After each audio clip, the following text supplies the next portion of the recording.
Hello dear students and hello dear friends. Good evening to all of you.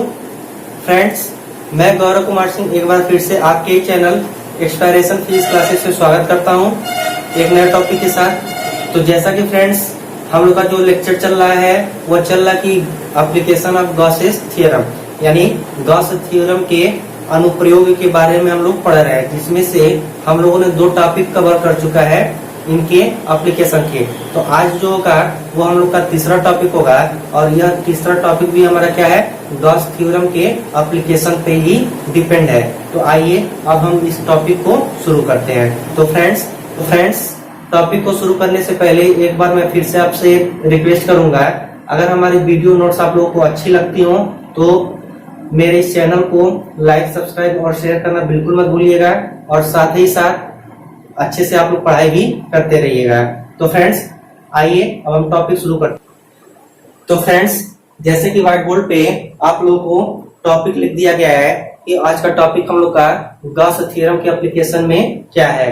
तो जैसे friends इसके पहले के पार्ट में हम लोगों ने डिस्कशन किया था कि अगर कोई इनफाइनाइट वायर है और उस इनफाइनाइट वायर पर अगर इलेक्ट्रिक फील्ड इंटेंसिटी कैलकुलेट करनी थी तो उसका मान हम लोगों ने कैलकुलेट किया था।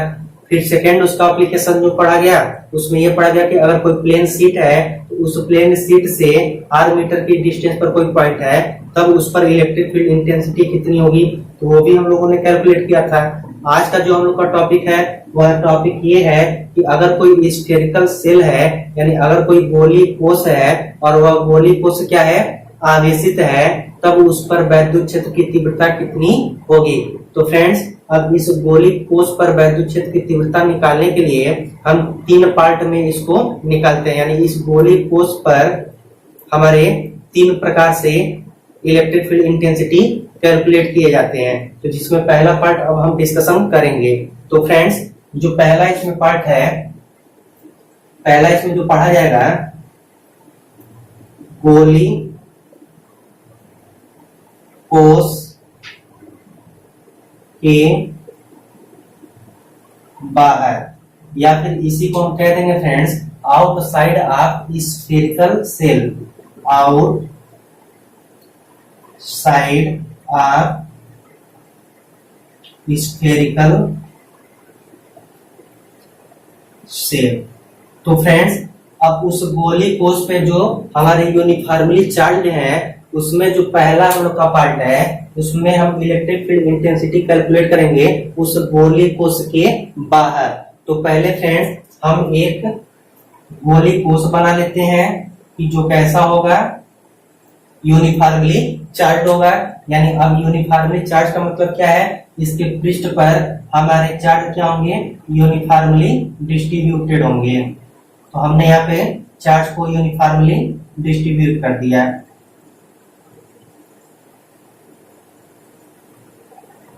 Clear friends. तो जब हमने इस गोली कोश को चार्ज दिया तब हम कह सकते हैं कि यह हमारा क्या हो जाएगा, आवेशित गोली कोश। क्लियर। अब कहता है फ्रेंड्स इस गोली कोश का अपना कुछ न कुछ सेंटर होगा, तो अब उस सेंटर को हम मान लेते हैं, वो सेंटर क्या होगा, वो होगा, और इस गोली कोश की इस सेंटर ओ से अपनी कुछ न कुछ रेडियस होगी, उस रेडियस को हम मान लेते हैं क्या होगा, कैपिटल आर। यानी कैपिटल आर त्रिज्या का एक आवेशित गोली कोश है। क्लियर है। अब कहता है कि इसी आवेशित गोली कोश पे जो ऊपर टॉपिक लिखा गया फ्रेंड्स, इस टॉपिक का मतलब यही है कि हमारा कोई आवेशित गोली कोश है तो उस आवेशित गोली कोश के बाहर इलेक्ट्रिक फील्ड इंटेंसिटी कितनी होगी। तो अब इस आवेशित गोली कोश के बाहर, तो अब हम क्या कहेंगे फ्रेंड्स कि इस आवेशित गोली कोश के केंद्र O से स्मॉल r मीटर की दूरी पर, क्लियर फ्रेंड्स, एक पॉइंट हमारा क्या है, P है, जहां पर हमको इलेक्ट्रिक फील्ड इंटेंसिटी कैलकुलेट करनी है। तो फ्रेंड्स यहाँ पे इलेक्ट्रिक फील्ड इंटेंसिटी कैलकुलेट करने के लिए हम गॉस के नियम का उपयोग करेंगे। तो जब गॉस का हम यूज करते हैं फ्रेंड्स तब हम एक गॉसियन पृष्ठ की कल्पना करते हैं। तो अब क्या कहा जाएगा कि स्मॉल r त्रिज्या का बिंदु P से एक गोलाकार गॉसियन पृष्ठ की कल्पना करते हैं। तो अब स्मॉल त्रिज्या r और बिंदु P से हम एक गोलाकार गॉसियन पृष्ठ की कल्पना करते हैं। तो अब यहाँ से हम क्या करते हैं फ्रेंड्स, एक गोलाकार गॉसियन पृष्ठ की क्या कर लिए, कल्पना कर लिए। तो फ्रेंड्स ये हमारा हो गया गोलाकार गॉसियन पृष्ठ। तो हमने एक स्मॉल r त्रिज्या का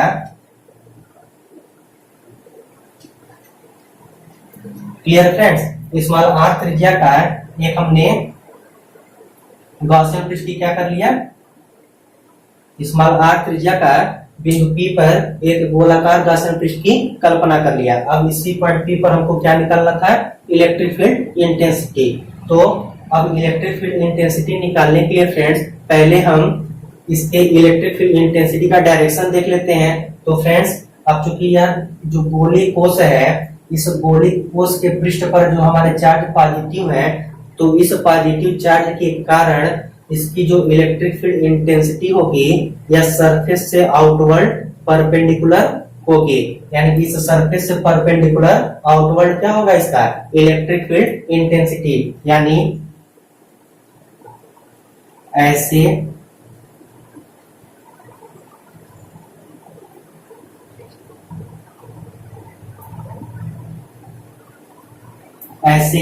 इसकी क्या होगी फ्रेंड्स, इलेक्ट्रिक फील्ड इंटेंसिटी का डायरेक्शन होगा। यानी ये जो भी हमारे ब्लू लाइन आपको बाहर दिख रहे होंगे फ्रेंड्स, ये सारे ब्लू लाइन हमारे क्या बता रहे हैं, इलेक्ट्रिक फील्ड इंटेंसिटी के डायरेक्शन बता रहे हैं। क्लियर है फ्रेंड्स। तो अब हम क्या लिख सकते हैं,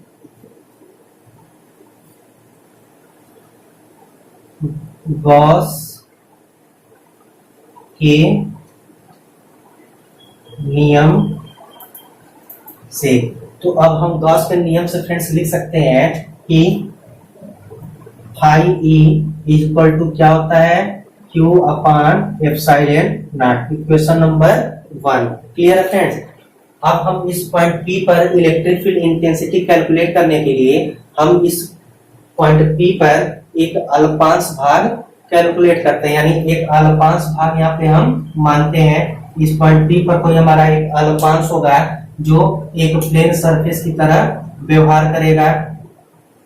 क्लियर है फ्रेंड। तो यानी अब इस गोलाकार गॉसियन पृष्ठ पे हम कहीं पे भी अगर अल्पांश भाग लेते हैं तो हर जगह वह एक प्लेन की तरह कार्य करेगा।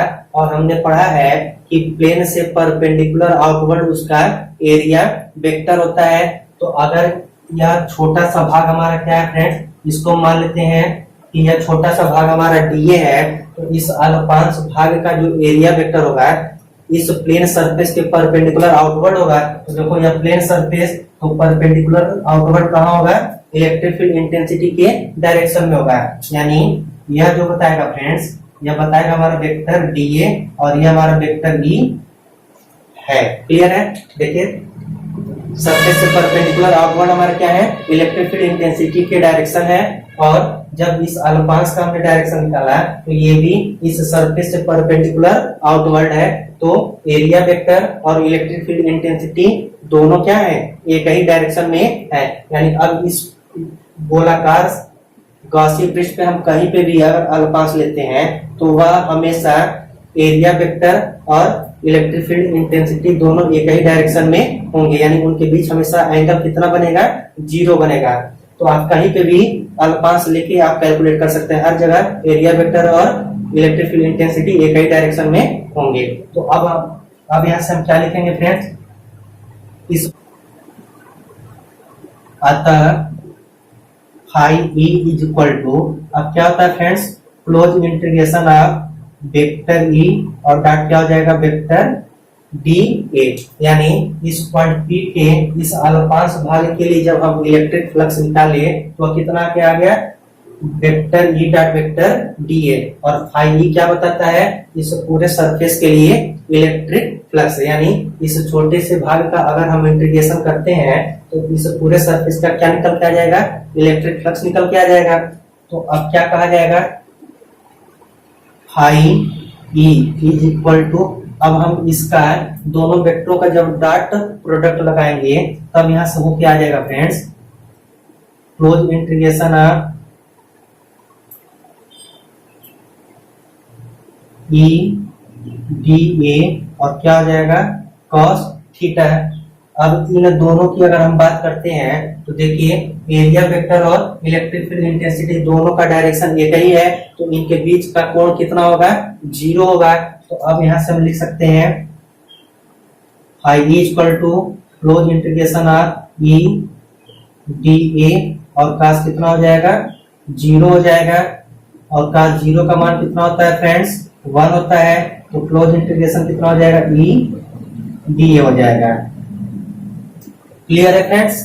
अब कहता है फ्रेंड्स इसमें जो ई हमारा है वो कांस्टेंट होगा। इस गोलाकार गॉसियन पृष्ठ पे हम कहीं पे भी अगर अल्पांश लेते हैं तो उसके हर एक पॉइंट पर इलेक्ट्रिक फील्ड इंटेंसिटी हमारी क्या होगी सेम होगी, यानी इलेक्ट्रिक फील्ड इंटेंसिटी में कोई चेंजिंग नहीं होगी। तो अब यहाँ से हम लिख सकते हैं हाई इक्वल टू ई हमारा बाहर हो जाएगा और अंदर बच जाएगा क्लोज इंटीग्रेशन ऑफ डी ए। तो अब देखो फ्रेंड्स यह अल्पांश भाग हमने किस पे लिया था इस गोलाकार गॉसियन पृष्ठ पर, तो अब यह क्या है हमारा गोले का संपूर्ण क्षेत्रफल हो जाएगा। तो अब यहाँ पे लिखा जाएगा चूंकि गोले का संपूर्ण क्षेत्रफल, तो जो गोले का संपूर्ण क्षेत्रफल हो जाएगा friends close integration of d A equal to कितना हो जाएगा गोले का संपूर्ण क्षेत्रफल क्या या फिर गोले का क्षेत्रफल क्या होता है 4 पाई आर स्क्वायर। तो देखो अब इस पृष्ठ की हम बात करें तो इस पृष्ठ से त्रिज्या कितनी मानी गई है स्मॉल आर, तो हम लिख देंगे 4 पाई और स्मॉल आर का स्क्वायर। तो अब इस इक्वेशन से अगर इसको हम इक्वेशन नंबर सेकंड पहले लें तो फ्रॉम इक्वेशन सेकंड, अब इक्वेशन सेकंड से क्या निकल के आ जाएगा phi E equal to E, अब इस के जगह पे हम क्या लिख देंगे into 4 pi are square. Equation number क्या हो जाएगा फ्रेंड्स 3 हो जाएगा। अब इक्वेशन फर्स्ट और इक्वेशन थर्ड का अगर हम कंपेयर करते हैं तो देखिए दोनों का लेफ्ट हैंड साइड इक्वल है तो राइट हैंड साइड भी क्या हो जाएगा इक्वल हो जाएगा। तो अब हम लिखेंगे, अब इस फिगर को हम इरेज करते हैं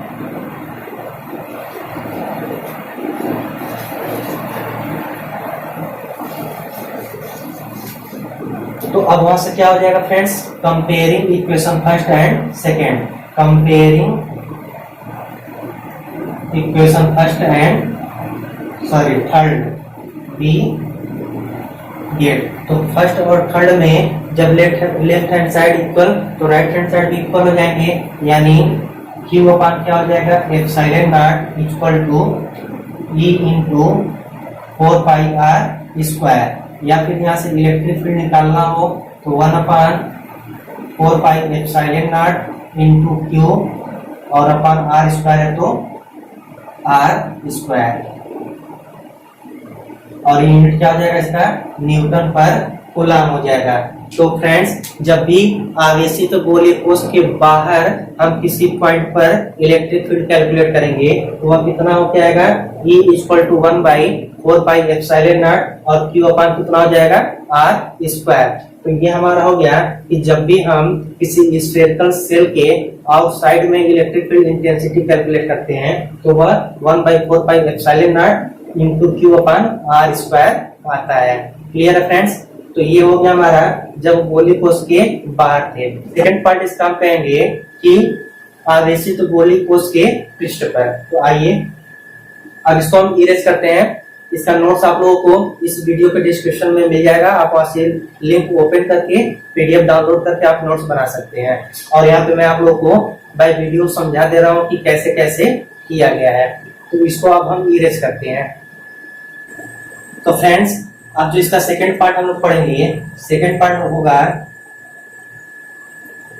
गोलीय कोश की सतह पर, यानी ऑन द स्फेरिकल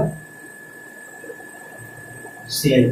तो जैसे फ्रेंड्स इसके पहले वाले पार्ट में हम लोगों ने पढ़ा कि अगर आवेशित गोलीय कोष के बाहर कोई पॉइंट है तो वहां पर इलेक्ट्रिक फील्ड इंटेंसिटी कितनी होगी, तो उसको हम लोगों ने कैलकुलेट किया है। और कैलकुलेट किया जब, तो कितना आया था, E = 1/4 pi epsilon not into Q upon small r का स्क्वायर। ये कब के लिए था, कि उस गोलीय कोष के बाहर। अब कहता कि उस गोलीय कोष की सतह पर ही हो, तो क्या मतलब है देख लिया जाए।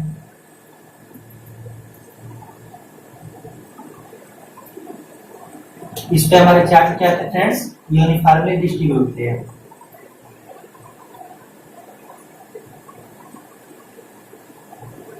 क्लियर है फ्रेंड्स। अब कहता है कि इस गोलीय कोष के सतह पर अगर कोई पॉइंट P हो, तो अब हम मान लेते हैं कि अगर यहाँ पे कोई पॉइंट हमारा P है और इस पे इलेक्ट्रिक फील्ड इंटेंसिटी कैलकुलेट करना होगा, तो अभी पढ़ा गया है कि इनका जो इलेक्ट्रिक फील्ड इंटेंसिटी का डायरेक्शन होता है वह सरफेस से परपेंडिकुलर आउटवर्ड होता है। तो यानी इसका जो भी इलेक्ट्रिक फील्ड होगा वो सरफेस से परपेंडिकुलर आउटवर्ड होगा। क्लियर है फ्रेंड्स। यानी यह जो होगा किसको बताएगा, वेक्टर ई को बताएगा। अब इस पे हम फिर क्या करते हैं कि कोई स्मॉल एलिमेंट ले लेते हैं और इस स्मॉल एलिमेंट यानी एक प्लेन सरफेस की तरह, तो प्लेन सरफेस का जो डायरेक्शन होगा एरिया वेक्टर का उसके परपेंडिकुलर आउटवर्ड होगा। यानी यह प्लेन सरफेस है तो इसके परपेंडिकुलर आउटवर्ड इसका डायरेक्शन होगा। यानी अगर यह स्मॉल एलिमेंट हमारा डीए हो, तो इस स्मॉल एलिमेंट डीए का जो एरिया वेक्टर होगा वह उसके परपेंडिकुलर आउटवर्ड होगा। यानी दोनों का डायरेक्शन क्या होगा, सेम होगा। तो प्रोसीजर सारा सेम है, जिसको हमने गोलीय कोष के बाहर किया था सेम प्रोसीजर है, मैं यहाँ बता दे रहा हूँ। तो जैसे वहाँ फाई ई = हमने पढ़ा था Q अपॉन एप्सिलॉन नॉट पे पढ़ा था, और फिर उसके बाद हम लोगों ने निकाला phi E = close integration vector E dot vector D A, फिर फाई ई = कितना कह देंगे, close integration of E D A cos theta. तो phi E = close integration E D A, अब cos थीटा का मतलब cos 0 और cos 0 का मान 1 से मल्टीप्लाई करेंगे तो ई डीए। प्रोसीजर फ्रेंड्स वही है सेम जो पहला हम लोगों ने किया है, बस मैं अभी लास्ट में आपको बता दूंगा कि शॉर्ट आप कैसे करेंगे। तो यहाँ से निकाल देंगे हम फ्रेंड्स, फाई ई = ई को बाहर करेंगे तो डीए, और हमने बताया कि इंटीग्रेशन ऑफ डी हमारा क्या है, गोलीय पृष्ठ का या गोलाकार पृष्ठ का संपूर्ण क्षेत्रफल। तो अब देखो यहाँ से फाई ई = ई इंटू, अब वहां पे हम लोगों ने फ्रेंड्स लिखा था गोलाकार पृष्ठ का संपूर्ण क्षेत्रफल, तो वहां पे लिखा गया था 4 पाई r स्क्वायर, क्योंकि इस पॉइंट पर हमने निकाला था, इस पॉइंट की हमारी रेडियस कितनी थी, स्मॉल r थी। अब चूंकि अब यहाँ पे कोई पॉइंट नहीं है, अब पॉइंट हमारा इस सरफेस पे ही है, इस सरफेस से इसके ओरिजिन से रेडियस कितनी है, कैपिटल R है। तो यहाँ पे जो हो जाएगा 4 पाई, यहाँ पे हम लिख देंगे अब कैपिटल R का स्क्वायर। क्लियर है फ्रेंड्स। तो अब यहाँ पे हो जाएगा 4 पाई और कैपिटल R का स्क्वायर, क्योंकि रेडियस कितनी है यहाँ पे देखिए कैपिटल R है। तो अब यहाँ से क्या निकल के आ जाएगा, अब इसको 1 और 2, अब 1 और 2 को हम क्या करेंगे, कंपेयर कर देंगे। तो E Q upon epsilon not = E into कितना हो जाएगा 4 पाई R का स्क्वायर, या फिर E = कितना हो जाएगा 1/4 पाई एप्सिलॉन नॉट और into Q upon capital R का स्क्वायर। क्लियर है फ्रेंड्स। अब ये समझ में आ गया होगा कि अगर गोलीय कोष के पृष्ठ पर निकाला जाए तो सेम डेरिवेशन होगा जैसे हमने पहले के लिए निकाला है, लेकिन इन द एग्जामिनेशन आप परीक्षा में इतना काम नहीं करेंगे। बस मैं ये आपको समझाने के लिए बताया हूँ कि कैसे ये आया है। एग्जामिनेशन में बस आप क्या क्या देंगे कि जब इसका सोल्यूशन आप लिखेंगे तो लिखेंगे जो स्मॉल r त्रिज्या थी, अब वो किसके बराबर हो जाएगी, कैपिटल R त्रिज्या के बराबर हो जाएगी। जो पहले पार्ट में हम लोग का इक्वेशन आया था friends 1/4 pi epsilon naught Q upon R square, तो अब इस स्मॉल r की जगह पर हम क्या लिख देंगे, कैपिटल R। तो देखिए जब स्मॉल r की जगह पर कैपिटल R रखेंगे तो हमारा वही इक्वेशन आ जाएगा। तो एग्जामिनेशन में बस आप इतना ही करिएगा कि माना स्मॉल r बराबर कैपिटल R के, then E = 1/4 pi epsilon naught Q upon capital R का स्क्वायर। क्लियर है फ्रेंड्स। ये बस मैंने आप लोगों को बताया कि कैसे ये आता है। क्लियर है। तो अब हमने दो पॉइंट निकाल लिया है, एक आवेशित गोली कोष के बाहर और एक उस गोली कोष के पृष्ठ पर। अब हम निकालेंगे उस गोली कोष के अंदर, यानी अब यह जो आवेशित गोली कोष है इसके बाहर निकाल लिया, इसके पृष्ठ पर निकाल लिया। अब इस आवेशित गोली कोष के अंदर हम किसी पॉइंट पर इलेक्ट्रिक फील्ड इंटेंसिटी कैलकुलेट करेंगे। तो अब इसको हम इरेज करते हैं। तो जब इसका तीसरा पार्ट जो फ्रेंड्स है, वह तीसरा पार्ट ये है कि गोली कोष के अंदर, यानी inside of spherical shell. Clear है? अब कहता है कि उस आवेशित गोली कोष के अंदर कोई पॉइंट है और उस पर हमको इलेक्ट्रिक फील्ड इंटेंसिटी कैलकुलेट करनी है। तो देखिए फ्रेंड्स,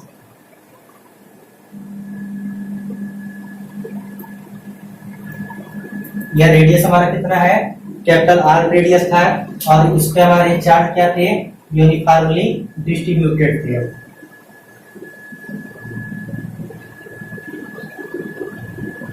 क्लियर है फ्रेंड्स? अब कहता है इस गोली कोष के अंदर कोई पॉइंट है, उस पर हमको इलेक्ट्रिक फील्ड इंटेंसिटी कैलकुलेट करना है। तो अब मान लेते हैं इस पॉइंट से स्मॉल आर डिस्टेंस पे कोई पॉइंट हमारा P है, जहां पर हमको इलेक्ट्रिक फील्ड इंटेंसिटी कैलकुलेट करनी है। तो सेम प्रोसीजर करेंगे कि स्मॉल आर त्रिज्या से इस बिंदु P पर एक गोलाकार गॉसियन पृष्ठ की कल्पना करते हैं। तो अब यहाँ से हम क्या करेंगे, एक गोलाकार गॉसियन पृष्ठ की कल्पना करते हैं।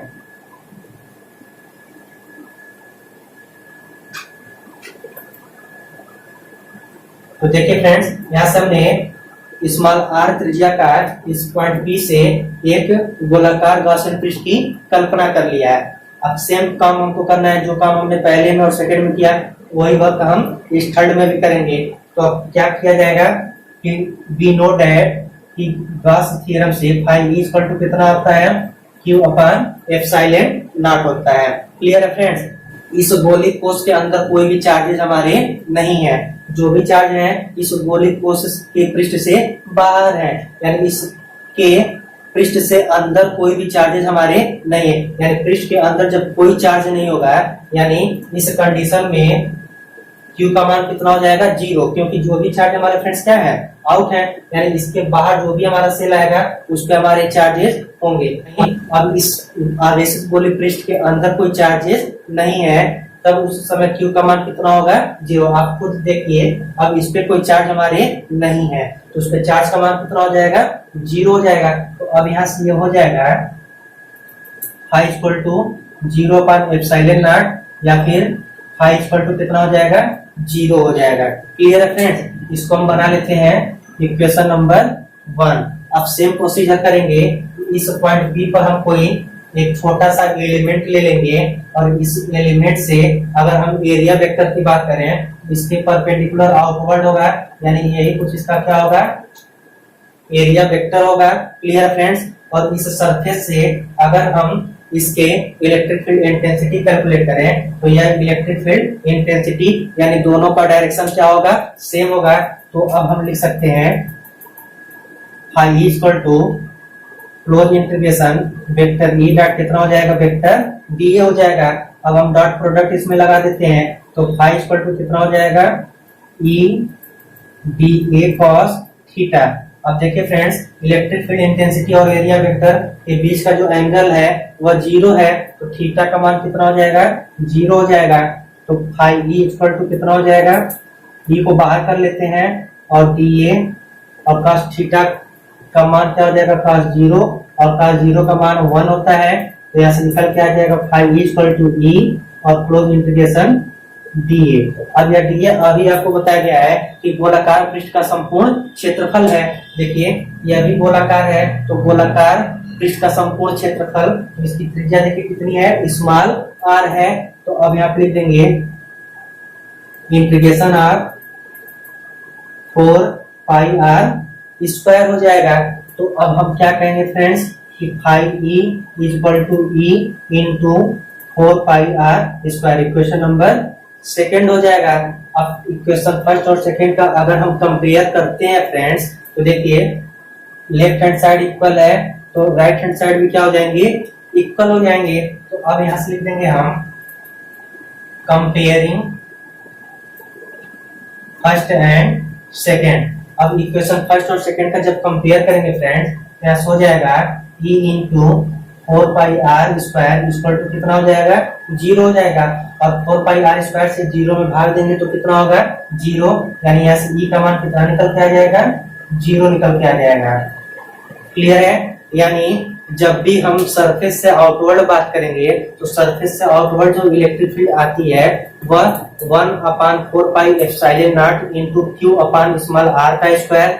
और जब भी हम उस स्फेरिकल सेल के सरफेस पे बात करेंगे तो E equal to 1/4πε0 q upon capital R का स्क्वायर। और जब भी उस सरफेस से हम अंदर की ओर बात करेंगे तो सरफेस से अंदर हमेशा इलेक्ट्रिक फील्ड इंटेंसिटी 0 होती है, क्योंकि सरफेस से अंदर कोई भी चार्ज हमारे फाइंड नहीं होते हैं। चार्ज का मान 0 होने के कारण उस पर इलेक्ट्रिक फील्ड इंटेंसिटी भी कितनी आती है, 0 आती है। तो फ्रेंड्स ये थे हमारे गॉस थ्योरम के एप्लीकेशंस में तीसरा पार्ट, और इस चैप्टर का टोटल पार्ट कौन सा था, ये 7वां था। समझने के बाद अब इसका नोट्स आपको वीडियो के डिस्क्रिप्शन में मिल जाएगा, आप वहां से लिंक ओपन करके पीडीएफ डाउनलोड करके अपना नोट्स बना सकते हैं। और सेम जो नोट्स मैं आपको बना के दूंगा उसी नोट्स को मैंने यहाँ पे व्हाइट बोर्ड पे आप लोगों को एक एक चीज बारीकी से समझा दिया है। इसके बावजूद अगर नहीं आपको किसी स्टेप में समझ में आया होगा तो आप कमेंट करके बिल्कुल पूछिएगा, आपकी पूरी मदद की जाएगी। तो फ्रेंड्स आज के लिए बस इतना ही। अब नेक्स्ट टॉपिक पे हम मिलेंगे इस चैप्टर के लास्ट टॉपिक पे। तो फ्रेंड्स तब तक के लिए आप लोगों को गुड डे, गुड बाय, और अच्छे से आप लोग पढ़िएगा। और किसी भी प्रकार की कोई समस्या होती है तो आप कमेंट करके जरूर पूछिएगा, आपकी मदद की जाएगी। तब तक के लिए thanks to all of you.